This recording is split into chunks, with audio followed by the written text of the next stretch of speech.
My sister stole my identity to build a criminal empire, then tried to kill me. Ladies, sit down for this one because what I'm about to tell you will make you check your credit report before this story ends. I'm Jake, and in 23 years of collecting revenge stories, this one made me question everything I thought I knew about sisterly love. Meet Dr. Isabella Martinez, 34, a cybersecurity specialist living in Austin, Texas. Isabella had spent 12 years building her reputation as one of the country's leading experts in financial fraud detection. She worked for TechSecure Solutions, a major cybersecurity firm, earning a six-figure salary and helping Fortune 500 companies protect billions of dollars from cybercriminals. Isabella's expertise was legendary in her field. She'd stopped Russian hackers from stealing $200 million from a major bank. She'd exposed Chinese industrial espionage that saved American companies billions in intellectual property. The FBI consulted her on cases involving international cybercrime syndicates. But all that expertise, all that knowledge about how criminals operated couldn't protect her from the one threat she never saw coming: her own family. Isabella thought her expertise made her untouchable. She was dead wrong. It started with a phone call on a Wednesday morning in March. Isabella was in her downtown Austin office reviewing security protocols for a major regional bank when her personal phone rang. She almost ignored it. She was deep in analyzing a sophisticated phishing scheme targeting elderly bank customers. But something made her answer. "Dr. Martinez, this is Agent Collins from the FBI's Financial Crimes Division. We need to speak with you immediately about some businesses registered under your Social Security number." Isabella's blood turned to ice. In her line of work, she knew exactly what that meant. Someone had stolen her identity, but the scope of what Agent Collins told her next defied everything she thought she knew about identity theft. What businesses? Isabella asked, her cybersecurity training automatically kicking in. 14 different LLCs across 7 states, total credit exposure of $4.8 million, and Dr. Martinez.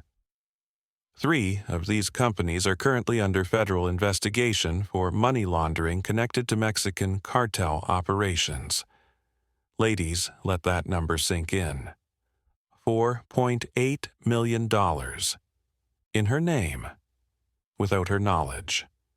And it was connected to drug cartels. This wasn't some small-time credit card fraud.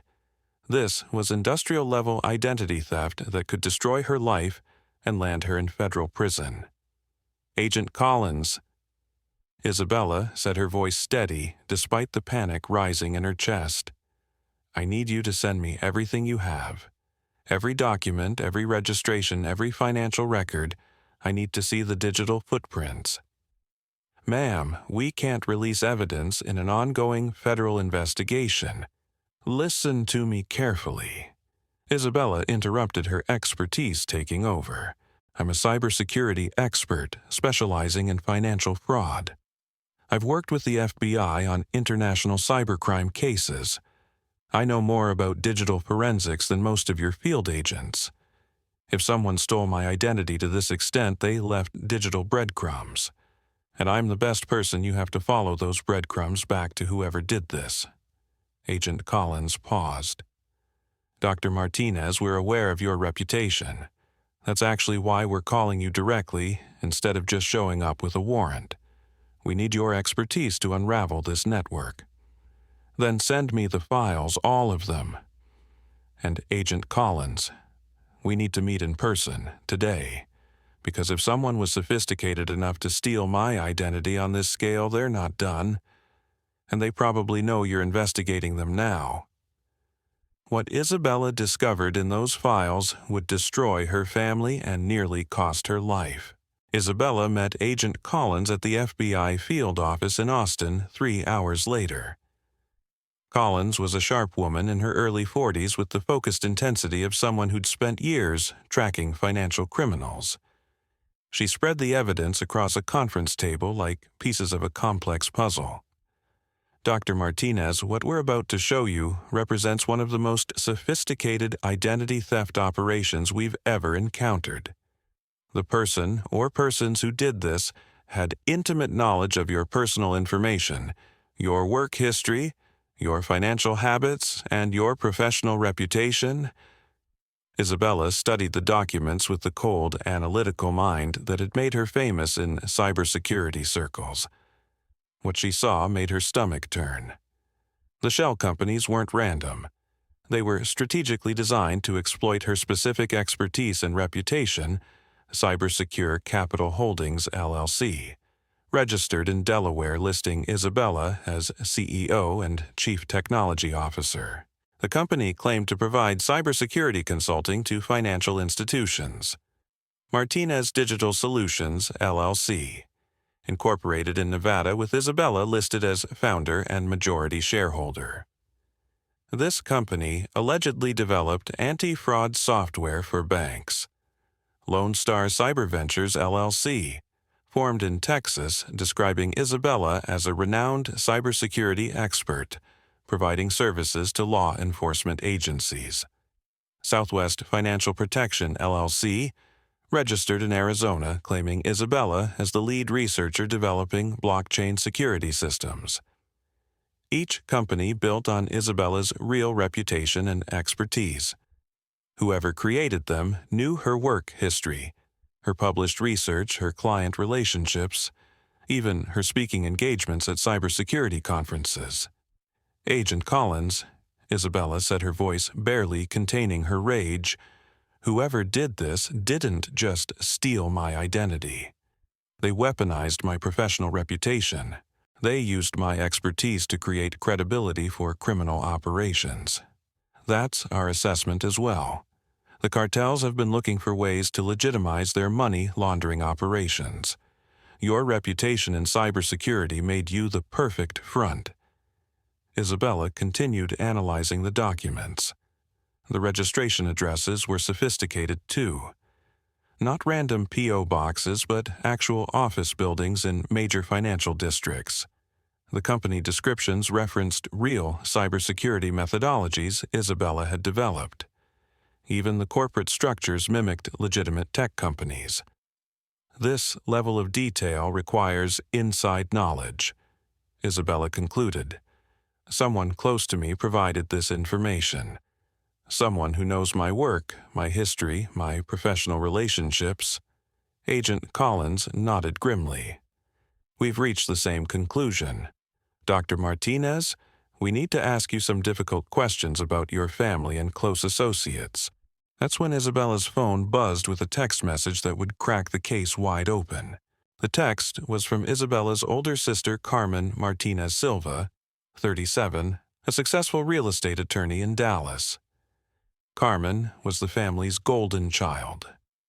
Harvard Law School prestigious firm partnership track, married to Dr. Michael Silva, a cardiologist, 2 kids, a mansion in Highland Park, the complete American dream package. The text read, Bella, great news about the Thompson acquisition. My biggest deal ever. Can't wait to celebrate with family. Are you free for dinner this weekend? I want to introduce you to some business partners who are very interested in your cybersecurity expertise. Isabella stared at the message, her analytical mind immediately making connections that made her feel sick. Agent Collins. What were the dates on these company registrations? Collins consulted her files. The earliest was 8 months ago. The most recent was last Tuesday. Isabella pulled up her calendar and cross-referenced the dates with her family interactions. The pattern that emerged was terrifying in its precision. Cybersecure Capital Holdings, registered the day after Isabella had dinner with Carmen and mentioned landing a major new client in the financial sector. Martinez Digital Solutions, incorporated 3 days after Isabella told Carmen about her promotion and salary increase. Lone Star Cyber Ventures, formed the week after Isabella spoke at a conference about law enforcement cybersecurity, an event Carmen had attended to support her sister. Southwest Financial Protection, registered the same day Isabella mentioned her new blockchain research project during a family barbecue. Every single shell company was created within days of Isabella sharing professional information with her family. Specifically with Carmen. "Agent Collins, I need to make a phone call. But first, I need you to put surveillance on my sister's phone, and I need digital monitoring on all her devices, right now." "Dr. Martinez, we can't just... My sister Carmen is either the perpetrator or she's being used by whoever is. Either way, she's the key to this entire operation. And if she's working with cartels, my life is in immediate danger." Isabella called Carmen back, putting the phone on speaker so Agent Collins could hear. "Carmen, I just got your text. I'd love to meet your business partners. What kind of work do they do?" "Oh, they're in international trade and investment. Very successful, very discreet. They've been asking about cybersecurity consulting for their operations. I told them my brilliant sister could help them protect their assets." Isabella's blood ran cold. International trade was often code for money laundering. Discreet operations meant they wanted to hide their activities, and they wanted Isabella's expertise to protect criminal assets. "That sounds interesting, Carmen. Where did you meet these partners?" "Through some of my real estate clients. You know how it is. Successful people run in the same circles. They heard about your reputation and specifically asked to meet you." Every word confirmed Isabella's worst fears. Carmen was either actively participating in the scheme or being manipulated by people who knew exactly how to exploit family relationships. "I'll call you back, Carmen. I need to check my schedule." After hanging up, Isabella turned to Agent Collins. "My sister is involved. The question is how deep and whether she knows what she's really doing." Agent Collins immediately authorized surveillance on Carmen's communications. Within 6 hours, they had their answer. Carmen was working with someone Isabella trusted even more than her sister, Dr. Elena Vasquez, the family's financial advisor and tax preparer for over a decade. Elena had been like a second mother to the Martinez family. She'd helped Isabella's parents immigrate from Mexico and establish their construction business. She'd guided Isabella through graduate school financial planning. She'd been at family celebrations, Quincy-era's graduations. Elena was family in every way except blood. The FBI surveillance revealed that Carmen and Elena had been meeting regularly for 8 months. Their conversations, captured through court-authorized wiretaps, painted a picture of systematic identity theft and money laundering that made Isabella's expertise look amateur by comparison. Carmen, the latest transfers went through without any flags. Elena's voice came through the FBI recording equipment. "Your sister's reputation is golden. The banks don't question anything with her name on it." "How much this time?" Carmen's voice asked. $6.2 million. Clean money now, all traced back to legitimate cybersecurity consulting contracts. Isabella's fictional companies have better credit ratings than most real businesses. Isabella listened to the recordings in the FBI conference room, feeling like her world was collapsing. Not only was her sister stealing her identity, but Elena, the woman who'd helped raise her, was the mastermind behind the entire operation. But it got worse. Much worse. Elena, what about the other women, the ones who started asking questions? Handled, car accident in Houston, house fire in San Antonio, overdose in El Paso. No one asks questions about single women living alone.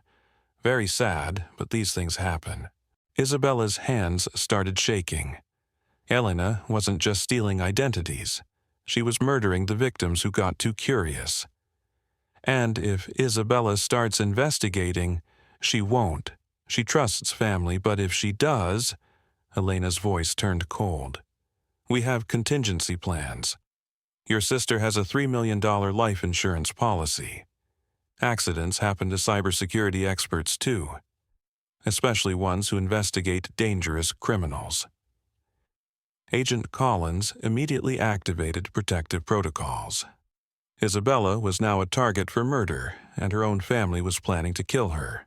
Over the next 72 hours, Isabella worked with the FBI to uncover the full scope of Elena's operation. What they discovered was a murder-for-profit scheme that had been operating for over 5 years. Elena had been systematically targeting successful single women in their 20s and 30s across Texas and surrounding states. Her method was sophisticated and terrifying. Step 1: Identification. Elena would identify potential victims through her network of clients, community connections, and professional associations. She looked for women with good credit, high incomes, and minimal family oversight. Step 2: Infiltration. Elena would offer her services as a financial advisor or tax preparer, often through referrals from existing clients or community organizations. She would gain the victim's trust over months or years. Step 3: Intelligence gathering. Elena would collect detailed personal information, social security numbers, employment history, financial accounts, family relationships, lifestyle patterns, even personality profiles. Step 4: Identity exploitation. Elena would use the stolen information to create shell companies and fraudulent accounts, often with family members like Carmen, serving as unwitting accomplices who believed they were helping with legitimate business opportunities. Step 5: Asset manipulation. Elena would secretly modify the victim's insurance policies, investment accounts, and estate planning documents, positioning herself or her associates as beneficiaries. Step 6: Elimination. When victims became suspicious or started asking questions, Elena would arrange their deaths to look like accidents, suicides, or random crimes. Step 7: Collection. Elena would collect insurance payouts, liquidate assets, and launder the money through the shell companies and cartel connections. The FBI investigation revealed that Elena had murdered at least 9 women over 5 years, stealing more than $18 million in assets and insurance payouts. Each murder was carefully planned and executed to avoid suspicion. The victims: 1. Dr. Sarah Kim, 31, software engineer from Houston, died in a house fire after questioning irregularities in her tax returns. Elena collected $2.1 million in life insurance. 2. Maria Gonzalez, 29, marketing executive from San Antonio, carbon monoxide poisoning after discovering unauthorized credit accounts. Elena liquidated $400,000 in investments. 3. Jennifer Walsh, 33, bank manager from Fort Worth, car accident after confronting Elena about forged documents. Elena received $1.8 million in insurance and retirement benefits. 4. Dr. Lisa Chen, 28, research scientist from El Paso, apparent suicide by overdose after finding shell companies registered in her name. Elena collected $2.5 million. 5. Rebecca Torres, 34, federal prosecutor from Corpus Christi, shot during an apparent mugging after launching an investigation into financial irregularities. Elena received $3.2 million. 6. Amanda Rodriguez, 30, real estate developer from Austin, fell from her apartment balcony after discovering Elena had mortgaged her properties. Elena collected $2.7 million. 7. Dr. Patricia Williams, 32, veterinarian from Laredo, died in a boating accident after questioning Elena about unauthorized business registrations. Elena received $1.9 million. 8.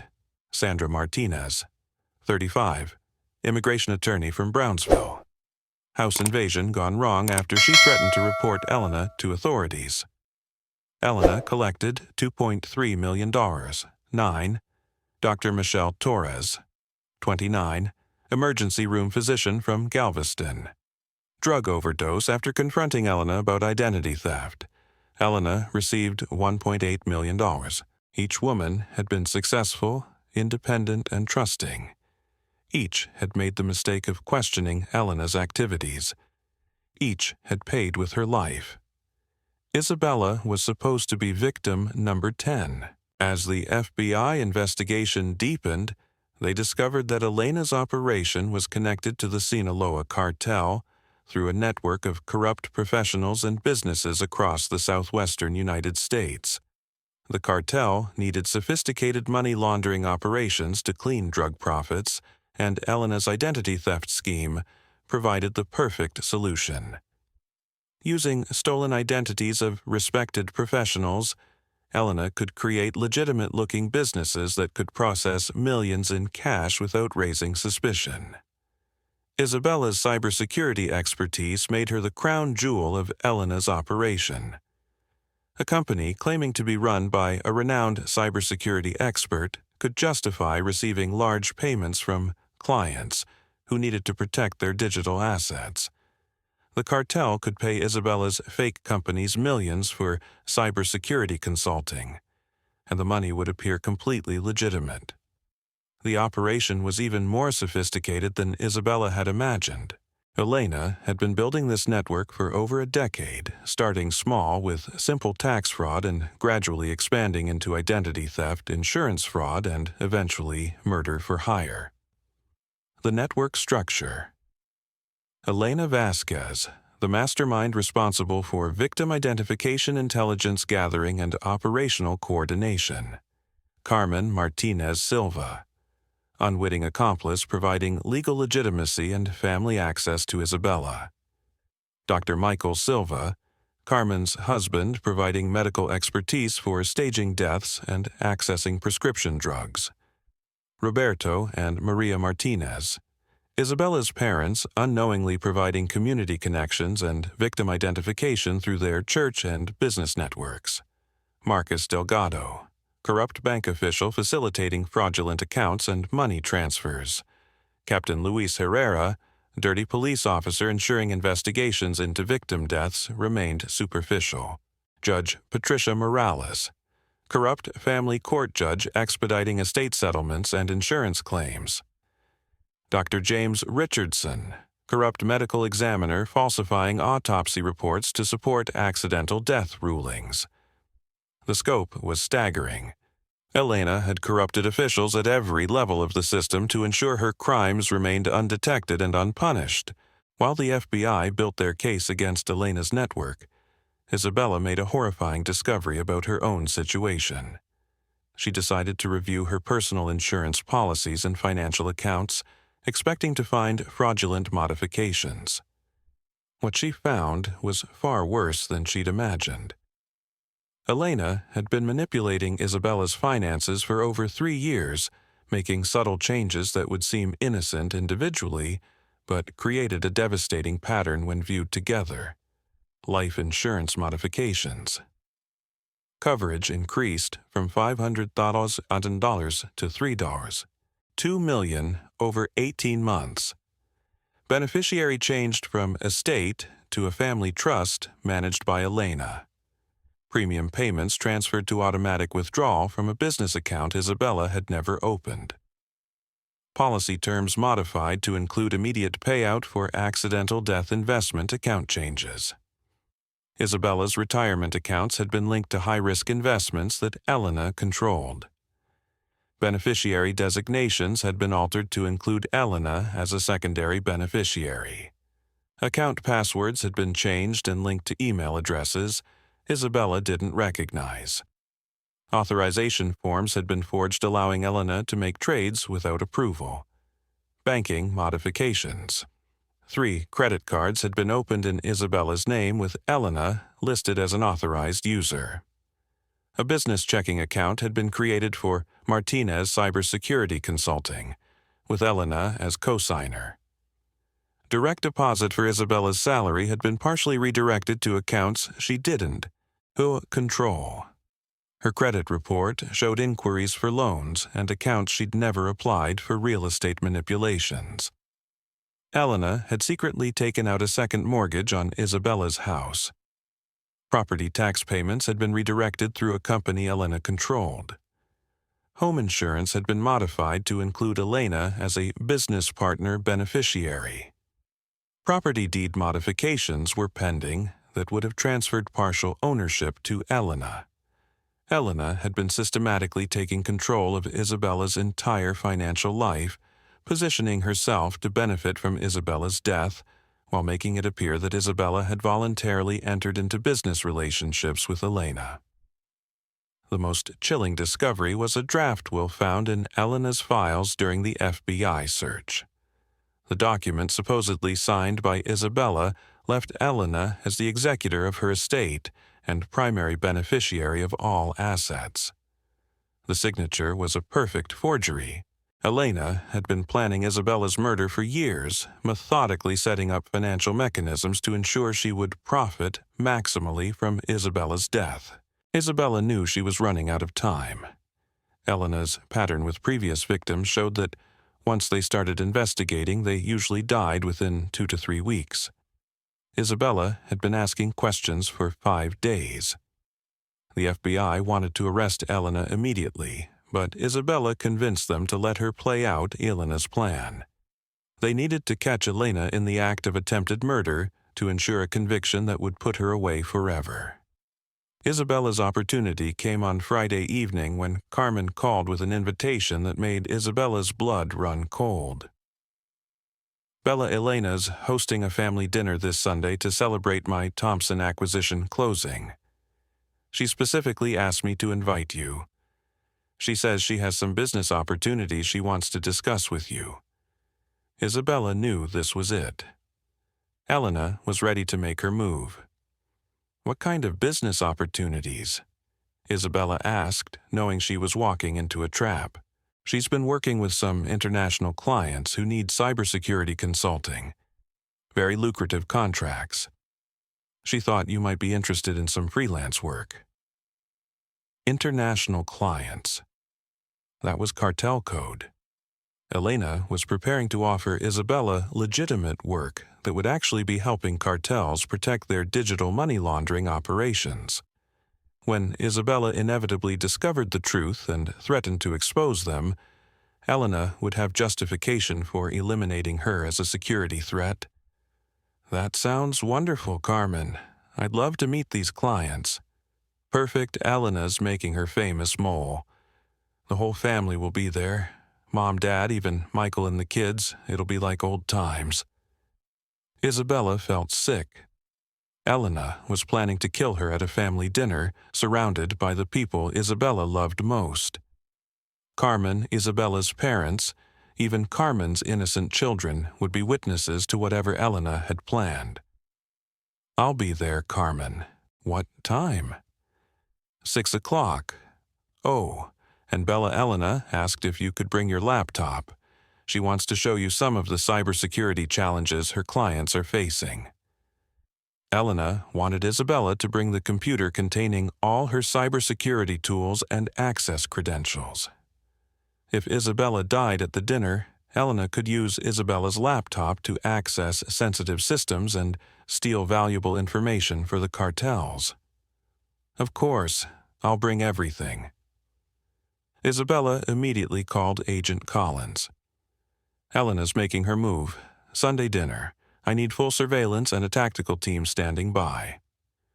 Dr. Martinez, this is too dangerous. We should arrest Elena now. If you arrest her now, she'll claim innocence, and her lawyers will get her reduced charges.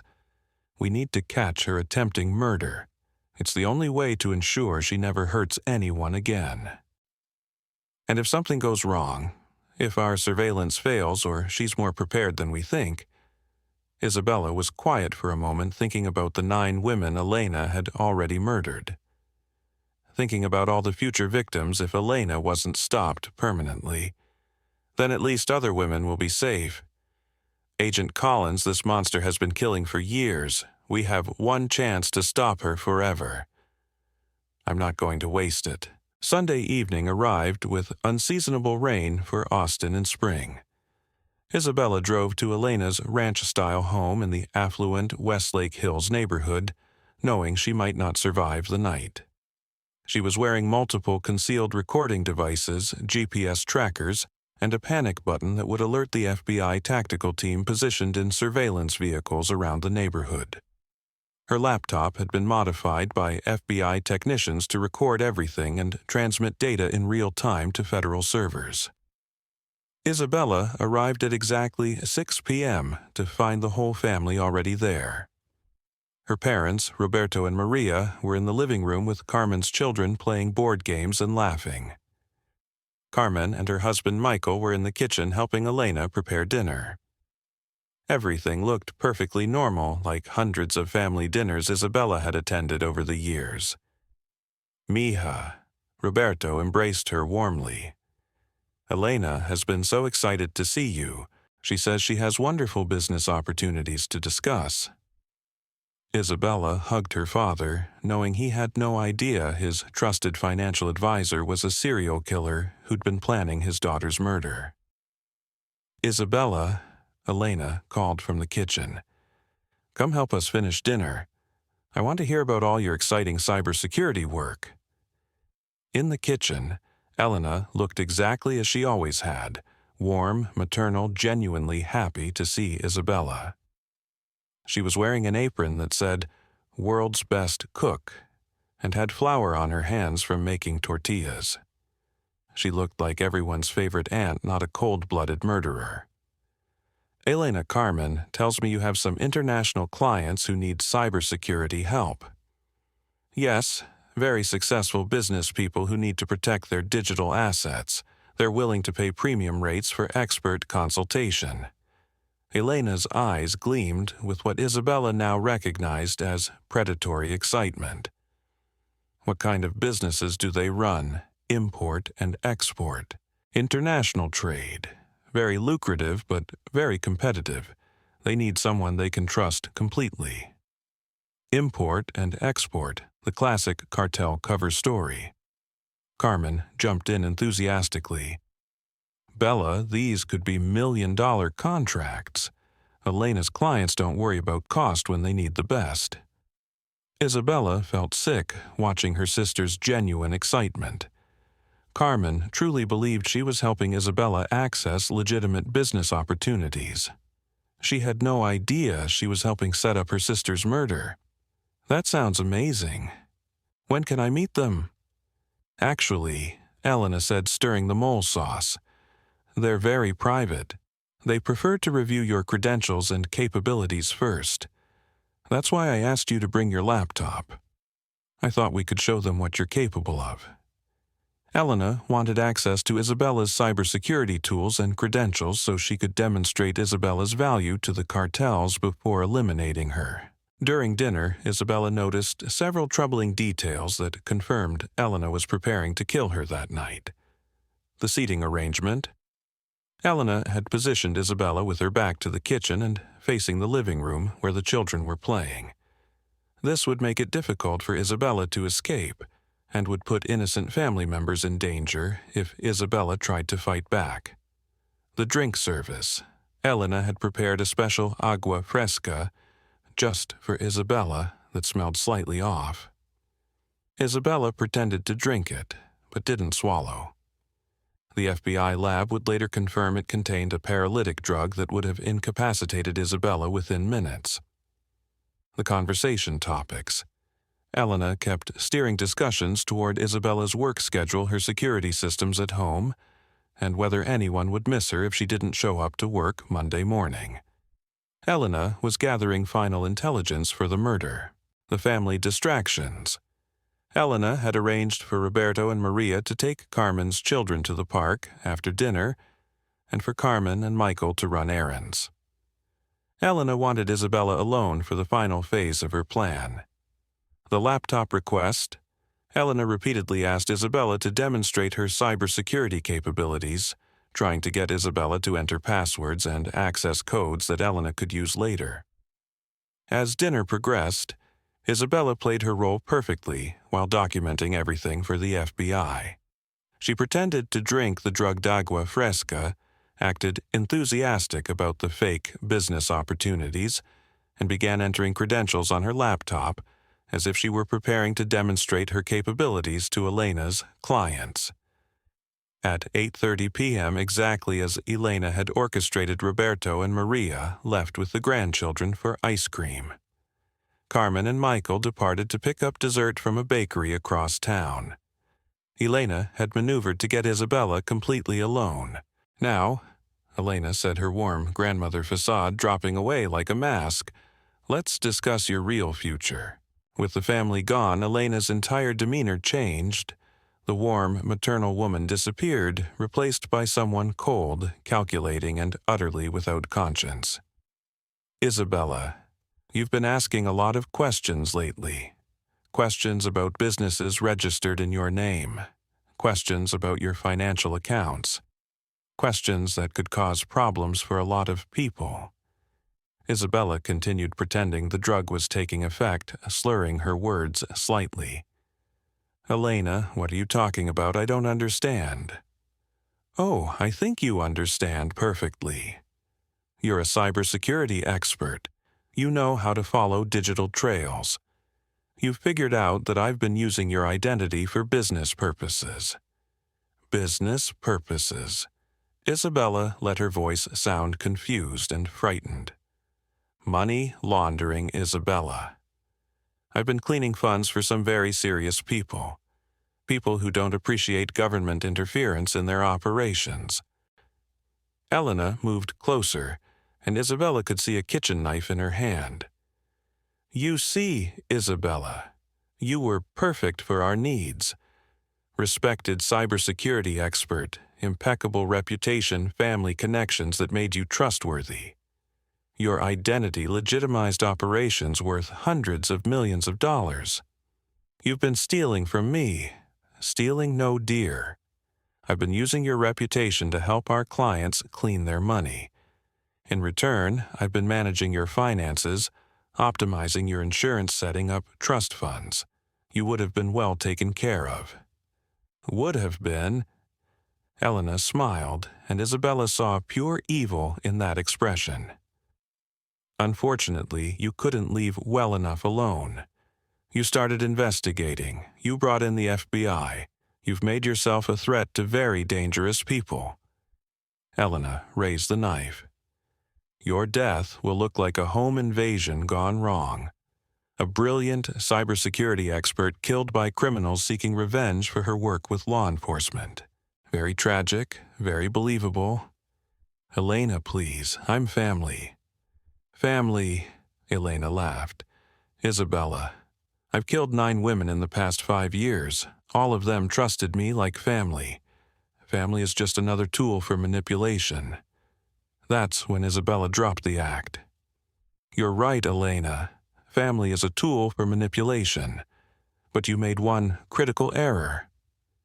Elena paused, confused by Isabella's sudden clarity and strength. "You assumed I'd come here defenseless. You assumed I'd drink your drugged agua fresca.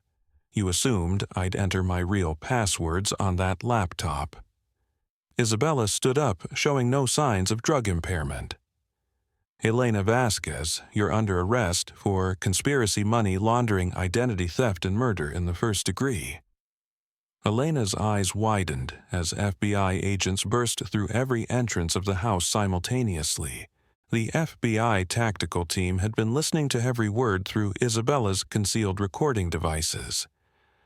They'd witnessed Elena's full confession and her attempt to murder Isabella. When they stormed the house, they found Elena holding the knife over Isabella, caught in the act of attempted murder. Elena's arrest triggered a coordinated federal operation across 7 states. Simultaneous raids targeted every member of her network, Dallas, Texas. Carmen was arrested at the bakery, completely shocked to learn the truth about Elena's operations. Her genuine confusion and horror convinced investigators that she'd been an unwitting accomplice. Austin, Texas. Dr. Michael Silva was taken into custody at the Children's Hospital where he worked. Evidence showed he'd been providing medical advice for staging deaths, but had believed he was helping Elena with elderly care consultations. San Antonio, Texas. Marcus Delgado, the corrupt bank official, was arrested at his home with evidence of over $2 million in cartel payments. Houston, Texas. Captain Luis Herrera was arrested at police headquarters, caught with detailed files on Elena's victims and evidence of covering up suspicious deaths. El Paso, Texas. Judge Patricia Morales was arrested in her chambers with evidence showing she'd expedited estate settlements and insurance claims for Elena's victims. Corpus Christi, Texas. Dr. James Richardson, the corrupt medical examiner, was arrested with evidence of falsified autopsy reports and cartel payments. Mexico City. Mexico. Mexican federal police arrested 7 cartel associates connected to the money laundering operation. The scope of the arrests was unprecedented. Elena's network had included 23 corrupt officials across multiple states and countries. The total amount of laundered money exceeded $400 million over 5 years. The most devastating revelation came during the FBI's interview with Isabella's parents. Agent Collins delivered the news that shattered Isabella's remaining faith in her family. Isabella, we've discovered that your parents have been receiving payments from Elena for over 3 years. Isabella felt like the world had stopped spinning. What kind of payments? Monthly transfers of $3,000 to your father's construction business account. In exchange, your parents provided Elena with personal information about potential victims from their church community organizations and business networks. The evidence was overwhelming. Bank records showed regular payments from Elena's accounts to Roberto's business. Surveillance footage from Elena's office showed Maria providing Elena with the detailed personal information about successful women in their community. Roberto and Maria had been selling their friends, neighbors, and parishioners to a serial killer. Your parents helped Elena identify at least 12 of her victims, Agent Collins continued. They provided addresses, financial information, family situations, personal habits. They knew Elena was targeting these women.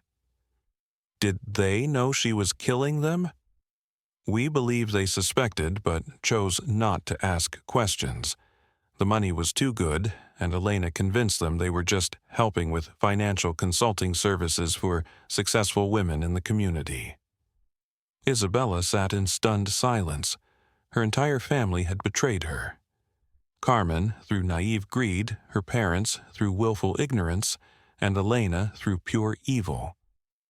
The BMW Carmen bought for your mother last year, paid for with Dr. Sarah Kim's life insurance money. The renovations on your parents' house, funded with money stolen from Maria Gonzalez. The vacation to Mexico paid for with Jennifer Walsh's liquidated retirement accounts. Every family luxury had been purchased with blood money from Elena's victims. Elena's trial became the most publicized financial crime case in Texas history. The evidence was overwhelming. Recorded confessions, documented murders, financial records showing years of systematic identity theft and money laundering. Isabella testified for 3 days, walking the jury through the technical aspects of the identity theft operation and the sophisticated methods Elena had used to avoid detection.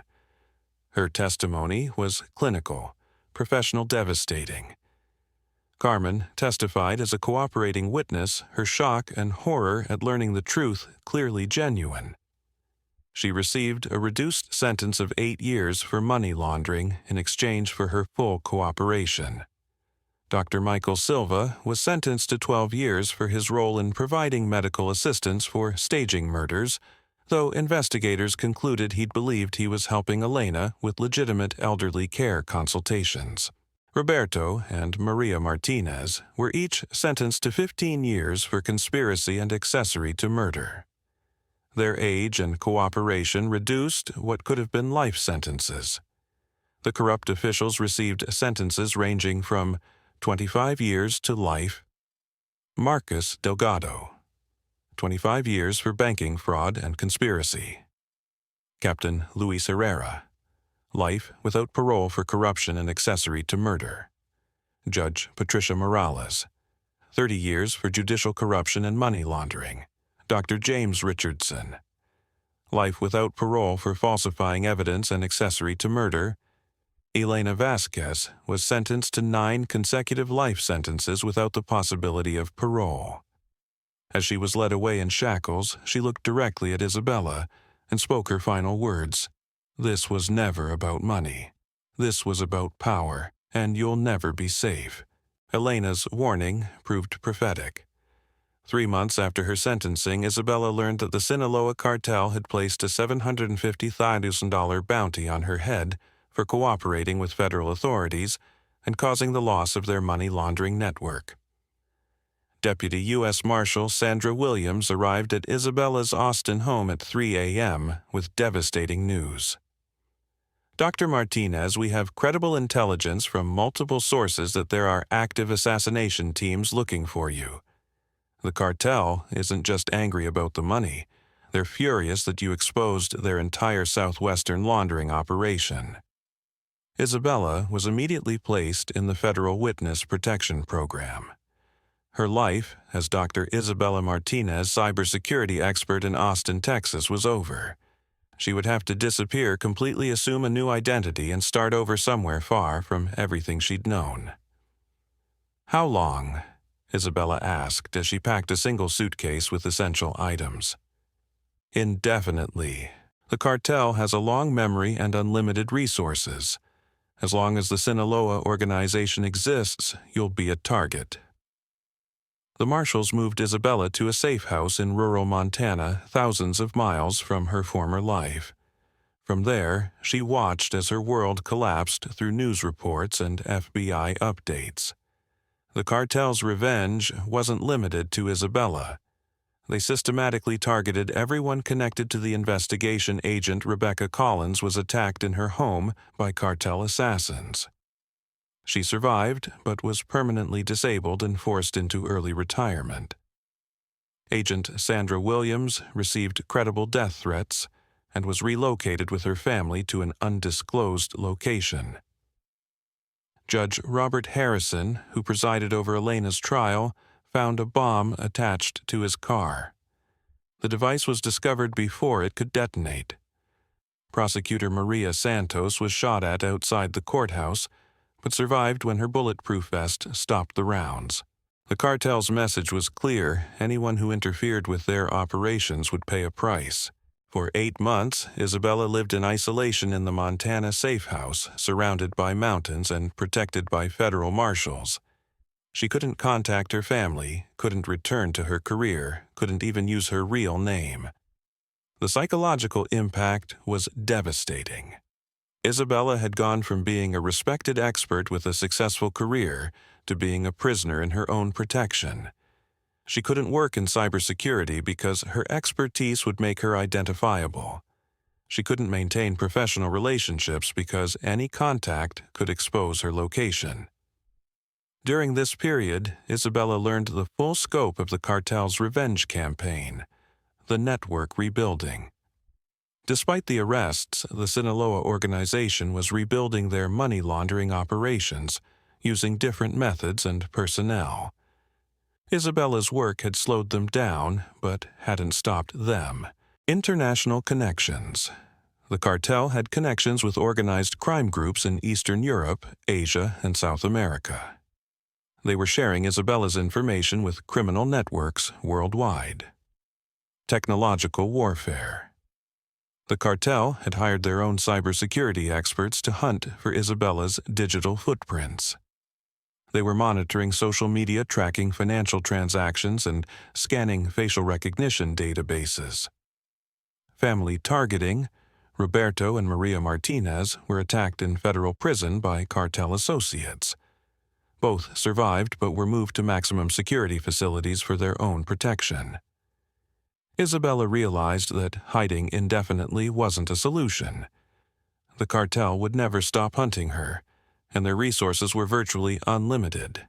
She needed a different strategy. Marshal Williams. Isabella said during one of their security briefings, "I want to go on the offensive." "Dr. Martinez, that's not how witness protection works. Our job is to keep you safe, not to help you wage war against international criminals. They're never going to stop hunting me. And while I'm hiding, they're rebuilding their network and targeting other innocent people. I have skills they don't expect. I can hurt them in ways they can't defend against. Isabella convinced the FBI to let her work from the safe house as a consultant on international cybercrime. Using her expertise in secure federal systems, she began hunting the Sinaloa cartel's digital operations. What she discovered was a criminal empire that spanned continents and involved hundreds of corrupt officials, businesses, and financial institutions. The cartel's money laundering operations processed over $12 billion annually through a network that included banking networks, corrupt officials at 47 banks across 12 countries facilitating illegal transfers and account creation. Real estate operations. Thousands of properties purchased with drug money and used to launder funds through legitimate-appearing real estate transactions. Business fronts over 200 legitimate businesses across North and South America that served as fronts for money laundering operations. Technology infrastructure. Sophisticated cyber networks protecting cartel communications and financial operations. Government corruption, elected officials, judges, law enforcement personnel, and bureaucrats on cartel payrolls in multiple countries. Isabella spent 6 months methodically mapping this network using her cybersecurity expertise to trace digital connections and financial flows. She identified vulnerabilities in their systems and documented evidence of criminal activity. Working with international law enforcement agencies, Isabella helped coordinate the largest financial crime operation in history, Operation Digital Storm. Operation Digital Storm launched simultaneously across 23 countries on a Tuesday morning in September. Isabella watched from the FBI command center as coordinated strikes targeted every aspect of the cartel's financial network. The results were unprecedented. Financial impact: $8.7 billion in cartel assets frozen or seized across multiple countries. Arrests: 412 individuals arrested, including cartel leaders, corrupt officials, and money laundering specialists. Infrastructure destruction: 67 money laundering networks dismantled, institutional sanctions. 23 banks sanctioned or shut down for facilitating cartel operations. International cooperation: 23 countries coordinating the largest financial crime bust in history. But the most satisfying moment came when Isabella watched live footage of Mexican federal police arresting Carlos El Contador Mendez, the cartel's chief financial officer who had personally ordered Isabella's assassination. Dr. Martinez Agent Collins said as they watched the arrests unfold, "You just accomplished something law enforcement agencies have been trying to do for decades. You've crippled the Sinaloa cartel's financial operations." Isabella felt a sense of justice, but also sadness. The victory had come at an enormous personal cost. Her family was destroyed, her career was over, and she could never return to her normal life. With the cartel's financial network dismantled and their leadership either dead or imprisoned, the immediate threat to Isabella's life was reduced. She was able to emerge from witness protection, though she maintained a new identity and remained under federal protection. Isabella decided to use her experience to protect other potential victims. She established the International Financial Protection Foundation, a nonprofit organization dedicated to combating family-based financial fraud and identity theft on a global scale. The foundation's mission expanded far beyond Isabella's original case, victim services, providing support, legal assistance, and financial recovery services for victims of family financial fraud across multiple countries. Education programs, teaching women and families how to recognize and prevent financial manipulation and identity theft. Technology development, creating AI-powered systems to detect patterns of financial abuse and alert potential victims before serious damage occurs. Law enforcement training, providing specialized training for police, prosecutors, and judges on investigating family financial crimes. Legislative advocacy, working with governments worldwide to strengthen laws protecting victims of family financial abuse. International cooperation, coordinating between law enforcement agencies in different countries to track cross-border financial crimes. Isabella's TED Talk, When Your Family Becomes Your Enemy. A cybersecurity expert's fight for survival has been viewed over 6.2 million times and translated into 34 languages. Based on Isabella's research of over 2,400 cases across multiple countries, here are the critical warning signs every woman should monitor. Family financial red flags. 1. Family members showing sudden interest in your income, credit score, or financial accounts. 2. Requests to co-sign loans, credit applications, or business documents. 3. Pressure to share personal documents for family emergencies or business opportunities. 4. Family members' lifestyles improving dramatically without clear legitimate income sources. 5. Being made to feel guilty about not helping family enough financially. 6. Questions about your insurance policies, retirement accounts, or estate planning. 7. Requests for access to your computers, phones, or online accounts. 8. Family members proposing business partnerships or investment opportunities. Behavioral warning signs. 1. Family members becoming secretive about their own finances while demanding transparency about yours. 2. Isolation tactics designed to separate you from friends, colleagues, or professional advisors. 3. Guilt trips about family loyalty, cultural obligations, or traditional expectations. 4. Threats, anger, or emotional manipulation when you ask questions about financial requests. 5. Comparisons to other family members' financial contributions or success. 6. Pressure to make quick financial decisions without time for research or consultation. 7. Discouraging you from seeking independent financial advice or legal counsel. 8. Family members having unexplained knowledge of your private financial information. Technology security red flags. 1. Unusual activity on your device's accounts or credit reports. 2. Family members requesting passwords, access codes, or account information. 3. Suspicious emails, texts, or calls claiming to be from financial institutions. 4. Unexpected software installations or changes to your device settings. 5. Family members having detailed knowledge of your online activities or communications. 6. Requests to use your devices for quick financial transactions or applications. 7. Changes to your online account settings, passwords, or security questions without your authorization. 8. Family members asking detailed questions about your work, security procedures, or access protocols.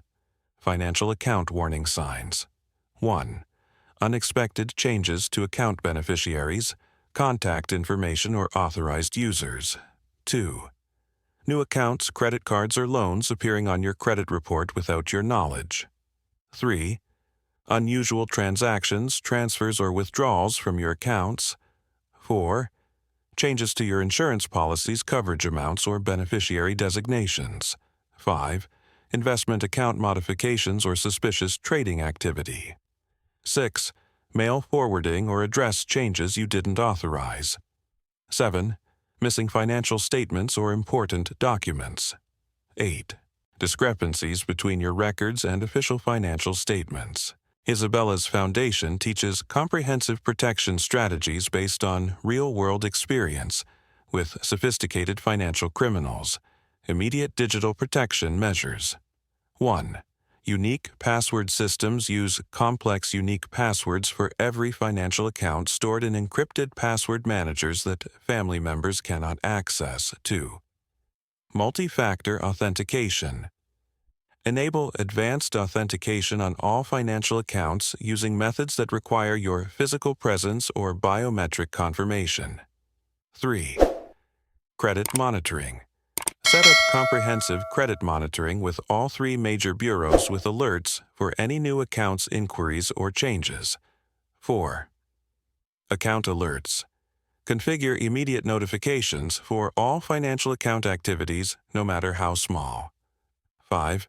Digital footprint auditing. Regularly review your online presence and remove unnecessary personal information from public sources. Financial security safeguards.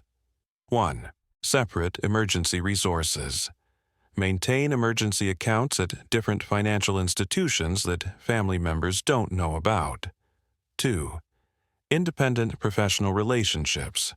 Work with financial advisors, accountants, and lawyers who have no connection to your family. 3. Documentation systems.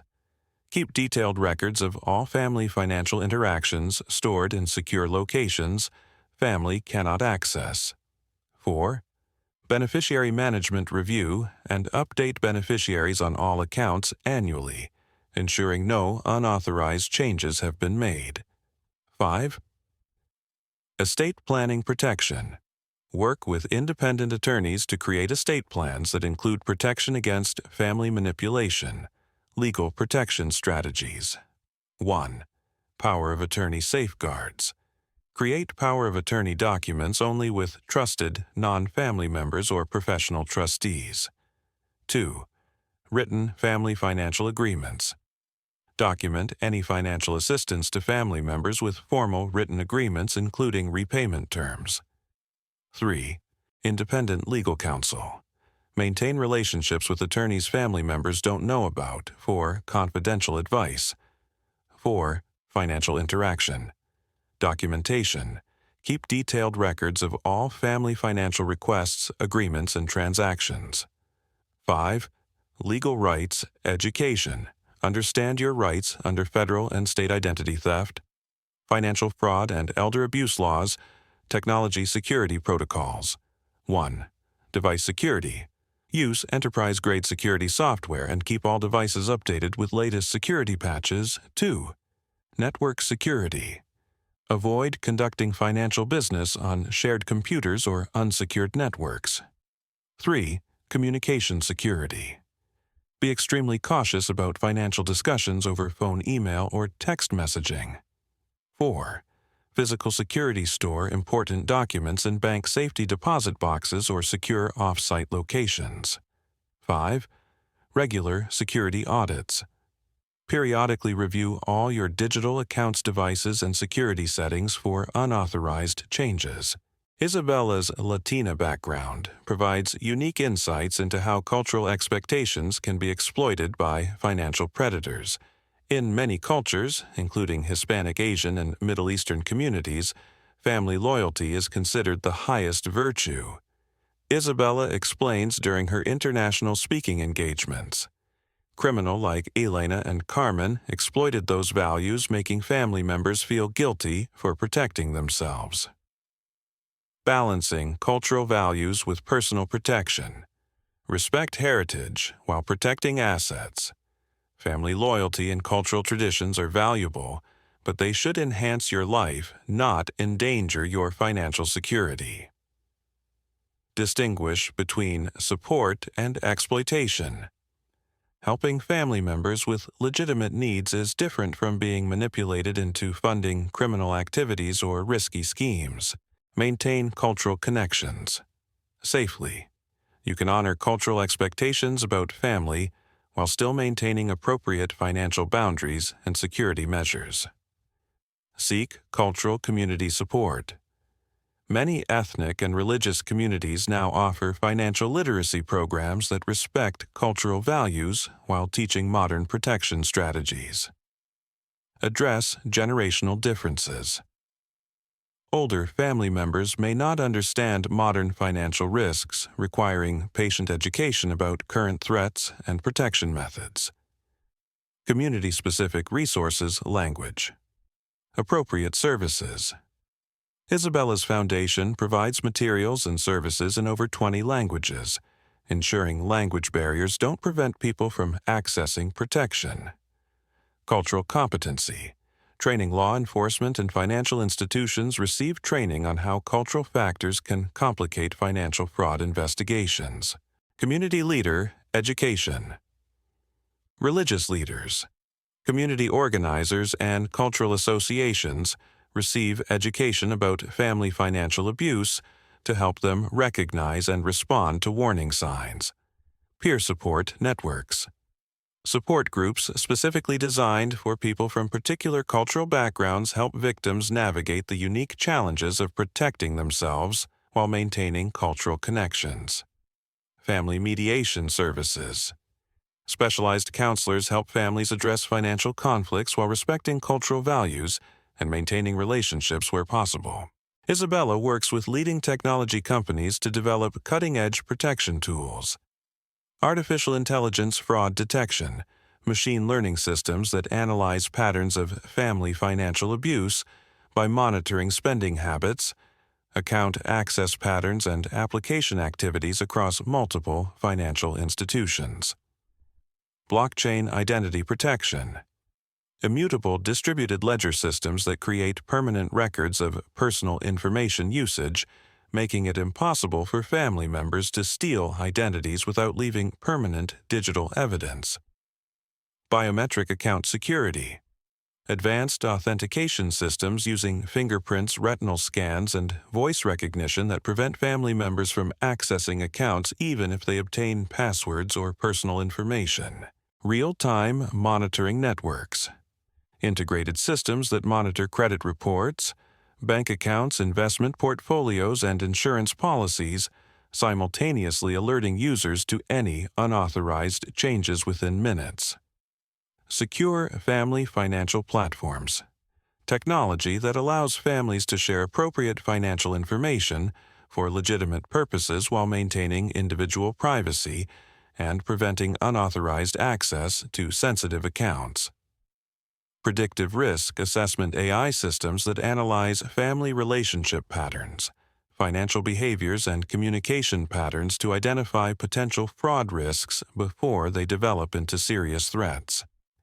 Isabella serves as Chief Security Advisor for these technology initiatives, ensuring they serve victims rather than creating new vulnerabilities for criminals to exploit. Isabella's case catalyzed significant changes in financial protection laws worldwide United States. The Digital Identity Protection Act, 2024. Mandatory identity verification for all business registrations and financial account openings. Real-time cross-referencing of identity theft reports across all financial institutions. Enhanced federal penalties when financial crimes are committed by family members. Streamlined asset recovery processes for victims of family financial fraud. Comprehensive whistleblower protection for family members reporting financial crimes. Mandatory financial institution reporting of suspicious family-related financial activities. International cooperation improvements. Cross-border asset recovery. Simplified procedures for freezing and recovering assets moved across international borders during financial crimes. Information sharing protocols. Enhanced cooperation between law enforcement agencies in different countries for tracking international financial crimes. Extradition. Streamlining. Faster. Extradition processes specifically for financial crimes involving family relationships. Unified victim support. Coordinated support services for victims of international financial crimes. Joint task forces. Permanent international task forces specifically targeting family-based financial crimes and money laundering operations. Technology regulation updates. Financial technology security standards. Stricter requirements for cybersecurity in financial technology systems. Mandatory suspicious activity. Reporting requirements for financial institutions to report patterns that might indicate family financial abuse. Enhanced privacy protections. Stronger legal protections for financial data and personal information. Consumer education mandates requirements for financial institutions to provide education about family financial fraud to all customers. Whistleblower protection enhancement. Expanded legal protections for employees who report suspicious financial activities. Despite the trauma involved, Isabella has helped hundreds of women rebuild stronger, more secure lives. Maria Santos' name changed for privacy. Discovered her mother and brother had stolen $800,000 using her identity to fund gambling addictions and luxury purchases. With Isabella's foundation's help, she recovered 92% of the stolen money and successfully prosecuted her family members while getting them into treatment programs. Isabella taught me that enabling destructive behavior isn't love. Accountability and boundaries are love. Dr. Jennifer Park. Her brother had created 27 fake businesses using her information to launder money for an Asian organized crime syndicate. Isabella's rapid response protocols stopped the fraud within hours and led to arrests that dismantled an international criminal network. I learned that blood relation doesn't justify criminal behavior, and protecting myself protected other potential victims. Sarah Thompson. Her sister had been stealing her identity for 8 years, accumulating $1.4 million in debt while funding a luxury lifestyle and drug addiction. Rather than covering it up, she used Isabella's approach to expose the fraud and protect other family members from becoming victims. Tough love meant stopping her before she destroyed more lives, including her own. Dr. Lisa Rodriguez. Her cousin, who was also her financial advisor, had been systematically stealing from multiple family members for over a decade. Isabella's foundation helped coordinate a family-wide investigation that recovered $2.3 million and led to the cousin's prosecution. Isabella showed us that family financial abuse is never just about one victim.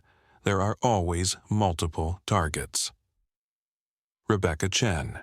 Her father had been forging her signature to secure business loans, putting her at risk for millions in debt she didn't know about. Isabella's early intervention protocols helped her clear her credit and establish legal protections before serious damage occurred. Prevention is so much better than recovery. Isabella's warning signs probably saved my entire financial future. 7 years after that first FBI phone call, Isabella has completely transformed not just her own life, but the global response to family financial crime. Professional achievements. Foundation leadership. Her International Financial Protection Foundation operates in 31 countries and has helped over 4,700 victims recover stolen assets, totaling more than $284 million. Technology innovation. Chief Security Advisor for 6 major financial technology companies, developing next-generation fraud protection systems. Academic recognition.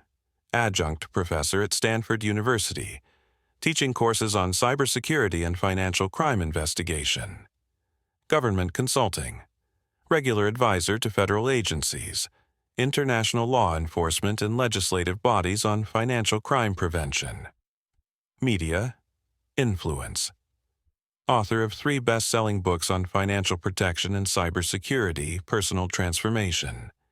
Isabella has rebuilt her life completely while maintaining her commitment to protecting others. She lives under her new identity in a location that remains classified for security reasons, but she travels internationally for speaking engagements and foundation work. I've learned that strength doesn't come from avoiding difficult truths, Isabella tells me during our interview. It comes from facing those truths and using your pain to prevent others from experiencing the same trauma.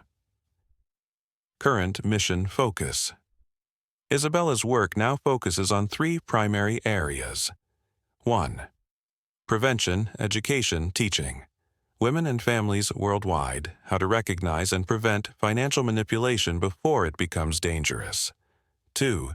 Technology development. Creating increasingly sophisticated systems to detect and prevent family financial crimes. 3. International coordination building. Global networks of law enforcement, legal professionals, and support services to combat cross-border financial crimes. Message for viewers. Women. Your financial independence isn't selfish. It's survival. Your security isn't paranoia. It's protection. Your boundaries aren't betrayal. They're necessary. You have the right to protect what you've earned from anyone who would exploit your trust, regardless of their relationship to you. Isabella's journey from victim to international advocate demonstrates that even the most sophisticated criminal schemes can be overcome through knowledge, preparation, and strategic action. The core truth: family relationships can be exploited by criminals, but they can also be protected through education boundaries and appropriate security measures. Key principles for protection. 1. Knowledge is your first defense. Understanding how family financial crimes work is the best protection against becoming a victim. 2. Professional expertise. Translates your career skills and professional knowledge can be powerful tools for solving personal problems. 3. Documentation and evidence matter. Keeping detailed records and gathering evidence can make the difference between successful prosecution and criminals escaping justice. 4. International cooperation. Financial crimes often cross borders, but so does justice when law enforcement agencies work together effectively. 5. Technology can protect or endanger. Modern technology offers both new vulnerabilities and new protection methods. Understanding both is crucial. 6. Cultural values and security can coexist. Respecting family traditions doesn't require sacrificing financial security or personal safety. 7. Prevention is more effective than recovery. Stopping financial crimes before they happen is always preferable to trying to recover from them afterward. 8. Individual action can create global change. One person's courage to stand up to criminals can inspire protection systems that help thousands of others. Epilogue. The continuing mission. Isabella's story reminds us that sometimes our greatest strength emerges from our greatest challenges. She transformed the worst betrayal imaginable into a global movement that protects vulnerable people worldwide. Her work continues to expand internationally. The Foundation now operates in 31 countries, maintains partnerships with over 200 law enforcement agencies, and has helped to recover more than $284 million for victims of family financial fraud. Recent initiatives include youth education programs, teaching teenagers about financial security before they become independent adults; elder protection services, specialized programs protecting older adults from family financial exploitation; corporate training, educating employers about how to recognize when employees might be victims of family financial abuse; legislative advocacy, working with governments worldwide to strengthen laws protecting victims and prosecuting perpetrators; technology innovation, developing next-generation AI systems for detecting and preventing financial crimes. This problem continues to grow as criminals become more sophisticated. Isabella recently testified before the United Nations Security Council. But our response is growing stronger too. Every woman who learns these warning signs, every family that establishes appropriate boundaries, every law enforcement officer who receives proper training, they all contribute to a global network of protection. Isabella's transformation from victim to international advocate proves that knowledge, courage, and strategic thinking can overcome even the most sophisticated criminal schemes. Remember these final truths. Your family's financial problems are not your responsibility to solve at the cost of your own security. Love doesn't demand financial sacrifice. It protects and strengthens. Professional expertise can be your salvation in personal crises. Cultural traditions should enhance your life, not endanger your security. Individual courage can create global change. You have more power than you realize. Use it wisely. This is Jake with Revenge, with Jake, and as always, knowledge is your best defense, preparation is your shield, and courage is your weapon. Use all three wisely to protect yourself and the people you love. Remember, your financial security matters. Your boundaries are valid, and your protection is not negotiable. Thank you for watching and stay safe out there.